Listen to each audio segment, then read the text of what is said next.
On s'est vraiment enthousiasmé dans les années 90, le monde s'ouvrait, on faisait des échanges partout, vous pouviez voyager, moi aussi, ça devenait démocratique. C'était la victoire du capitalisme, d'une certaine façon, et de la démocratie libérale. Voilà, la pensée libre, exactement. Et le fait est que ça sort quand même un tiers du monde de la pauvreté. C'est l'émergence des pays asiatiques, de certains pays d'Amérique latine, du Sud, donc on est tous mieux, puis vous avez un iPhone, on envoie des mails à ses copains, enfin, c'est des trucs, c'est fou, quoi, comme période. On va en Angleterre comme on veut, on peut étudier grâce à l'Europe, en Allemagne, en Italie, en Espagne. Avec Erasmus, oui. Voilà, il y a un côté assez formidable. Euphorisant. Oui, pour une certaine partie de... En fait, voilà, exact. Pour une certaine partie de la société. Et quand on regarde les chiffres, effectivement, beaucoup de croissance dans le monde, un tiers de pauvres en moins, c'est quand même phénoménal. Donc il y a une certaine ivresse, euphorie, c'est mieux, vous avez raison à faire ça.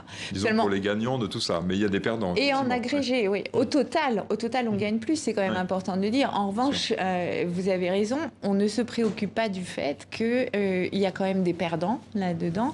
Et il y a beaucoup de perdants, par exemple, aux États-Unis, c'est très frappant. Après la Seconde Guerre mondiale, quand il y a la Grande Paix, quand il commence à avoir l'ouverture aux échanges, beaucoup d'entreprises japonaises qui fabriquaient des voitures s'installent aux États-Unis, emploient plein de gens dans plein de régions qui sont ni la côte Est ni la côte Ouest. Et puis avec cette ouverture, mais finalement, ça apporte pas grand-chose. Donc on va fermer ces usines-là, rapatrier la production au Japon, en Europe ou au Mexique où c'est moins cher à côté, etc. Et donc on laisse c'est pas des villages, des gros bourgs entiers où l'usine part. Détroit, c'est la ville de Détroit aux États-Unis. Hein, Détroit, l'Ohio, etc. Et la valeur de votre bien immobilier s'effondre. Donc on parle de mobilité, mais en fait vous pouvez plus partir puisque vous avez acheté quelque chose qui vaut plus rien, vos économies sont englouties et il n'y a plus de travail.